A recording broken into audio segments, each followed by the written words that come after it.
देखिए, मैं ये नेशनल मॉल का इलाका है, मेरे सामने कैपिटल हिल है, मेरे पीछे वॉशिंगटन मॉन्यूमेंट है और जनरली जब इनॉग्रेशन होता है, तो ये जगह पूरी लोगों से, लाखों लोगों से भरी रहती है। लेकिन अभी ये क्योंकि कोविड-19 की वजह से और जो कुछ कैपिटल हिल पे हिंसा हुई, 5 लोगों की मौत हुई, तो पूरा सिक्योरिटी लॉकडाउन। इनफैक्ट यहाँ पर आने के लिए आपको मल्टीपल सिक्योरिटी चेक से होकर गुजरना पड़ता है। आपके आई कार्ड चेक होते हैं, आपका मेटल डिटेक्टर से टेक चेक होता है, आपका टेम्परेचर नापा जाता है। उसके बाद से आप यहाँ पर आ पाते हैं। तो करीब 2.5 घंटे में जो बाइडेन की इनॉग्रेशन सेरेमनी है वो और कमला हैरिस शपथ लेंगे। डोनाल्ड ट्रंप शामिल नहीं होंगे। उन्होंने थोड़ी देर पहले अपनी फेयरवेल स्पीच दी है। यहाँ से थोड़ी दूर यहाँ पर एक एयर बेस है, वहां पर उनका जो हेलीकॉप्टर है थोड़ी दूर घूमता रहा। उसके बाद से वहां पर गए अपने परिवार के साथ और माना जा रहा है उसके बाद से वो फ्लोरिडा जाएंगे।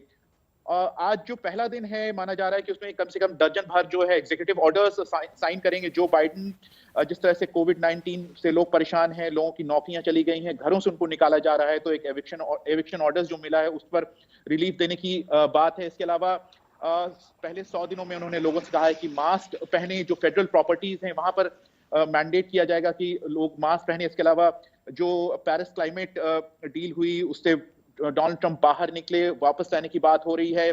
जो मुस्लिम बैन, जिसे सो कॉल्ड मुस्लिम बैन कहा गया, जिसमें कई कुछ मुस्लिम देश हैं, मुस्लिम मेजॉरिटी कंट्रीज हैं, उनसे जी। लोग यहाँ पर आने पर रोक लगा दी गई थी, उस पर उसको बदलने की बात थी। तो ये आज बहुत ही बिजी दिन होगा जो बाइडेन के लिए भी, और अभी तो जी, शुरुआत है।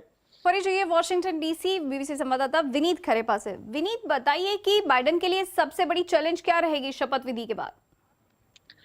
देखिए, जो शपथ के बाद जो स्पीच की बात हो रही है, माना जा रहा है कि वो 20 मिनट का होगा और उसमें 2 मुख्य बातें माना जा रहा है कि वो कहेंगे। पहला, जिस तरह से देश बंटा हुआ है राजनीतिक तौर पर, उसे साथ लेने पर वो जोर दे सकते हैं। और दूसरा, जो कोविड-19 की वजह जी। से कर 4 लाख का आंकड़ा क्रॉस कर गया, उससे लोगों को मदद जी। पहुंचाई जाए, उस पर वो बात कर सकते हैं।